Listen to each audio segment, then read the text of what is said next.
Hello and welcome back to the channel for another College TF review. Today we'll be taking a look at Star Wars The Vintage Collection, Ahsoka Tano, her Mandalore appearance from Season 7 of Clone Wars. This figure is a little bit older now. I'm just finally getting around to reviewing it. Been wanting it for a while and got it on sale. I believe I got it from Big Bad Toy Store, so they still have it in stock. So check out their site if you want to pick this up and you haven't already. But I'll be taking a look at this figure today. I'm really excited to because Season 7 of Clone Wars was epic. And Ahsoka, of course, being the main star of that entire season. I mean, of the entire show in general, but her appearance in that final season was fantastic. So, looks really good in the bubble there. Nice shot of her from the animation on the card. And the back, other figures in this wave. Again, this is an older wave.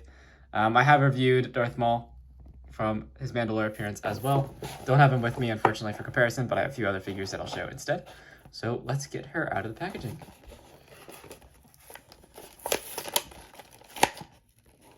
It was really impressive how Filoni, throughout the whole course of Clone Wars, completely transformed Ahsoka from that kind of whiny, apprentice into one of the coolest Jedi of all time. I guess she's not actually a Jedi, but she is. She basically is. So there we go. Get her two lightsabers. Get those out first. These look fantastic. So you got the shorter blade and the longer blade. Very nicely detailed hilts.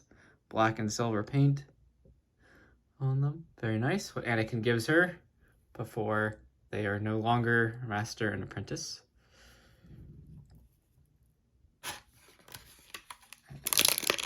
Packaging.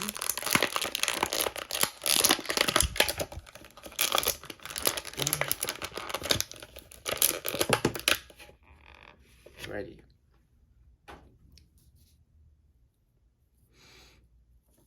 Very nice looking figure.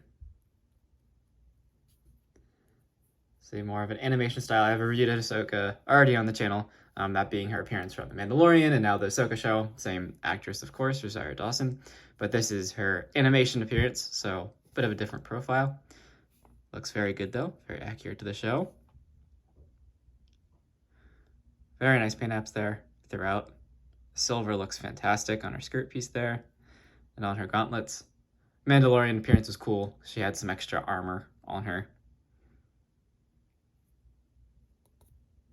Very nice. Very nice. Articulation-wise, do get all the modern articulation at the head, so nice and expressive. Shoulders are completely unhindered because there's nothing, no shoulder armor or anything. And then she does have a little over 90 at the elbows, along with a swivel there. I believe she only has a wrist swivel, no wrist hinge because she has very small wrists. Then she does have great torso articulation. Lots of crunching there too, very good. No lower torso articulation, but you don't need it. This is the older style hips on this figure, I believe. So, yep, older style hips. So, I mean, you get all the articulation you want. It's just a little more finicky in maneuvering all of it. But works very well on this figure, no problem. And the skirt doesn't really hinder her movement at all. You got a thigh cut there as well. You get 90 out of the knees, plus a swivel at the lower knee, and all the modern ankle articulation. So definitely pretty good figure. The only thing that's missing really is those modern hips, and maybe some wrist articulation would be nice as well. But that being said, I think we could still get her into a very dynamic pose. But before we do that, let's compare her with some other figures that are relevant to Ahsoka. So we've got, of course, in the Mandalorian, we got a Mandalorian Death Trooper. Or not Death Trooper, sorry, a Mandalorian Trooper, Death Watch Trooper. They got it right that time. And of course, here's Vader. This is from Obi-Wan show, but as we know in Rebels, Ahsoka also slices open Vader's helmet as well to see the lost Anakin's face underneath. So there you go. Definitely she scales very well with these figures. She's on the shorter side, but certainly incredibly powerful. So there you go. I think she actually pairs really well with that if you want to do like a Rebels version of Ahsoka and Anakin, I think this would look pretty cool in that fight scene at the Sith Temple. Very cool. So let's give her sabers here. Does have small hands, so might be a little tricky to get these in, but no problem. Saber facing forward, one saber facing back. Really not sure how she actually is strong enough to, like, it requires a lot of strength to wield a sword backwards like that. I mean, we know she's powerful, but dang, she's kind of jacked. She can do that. So there we go. Saber back, and then get her into a very dynamic pose. Let's see what I can do here.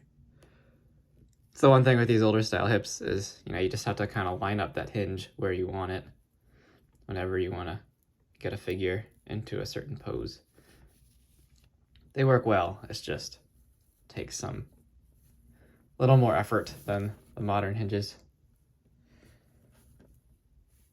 to actually work.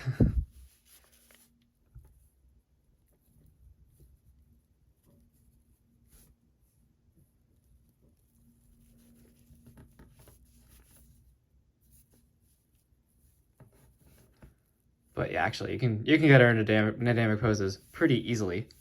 That was with very minimal effort, and she looks fantastic. Definitely, if you don't have this figure yet and you're a Clone Wars fan, this is a must pick up, in my opinion. It looks great, pose is great, fantastic details. Very, very nicely done figure. If you like this video, please remember to leave a like down below. Comment on your thoughts on this figure if you have a favorite Ahsoka figure in the vintage collection right now. And stay tuned for the next review. There's plenty more to come as always, and thank you for watching. See you in the next video.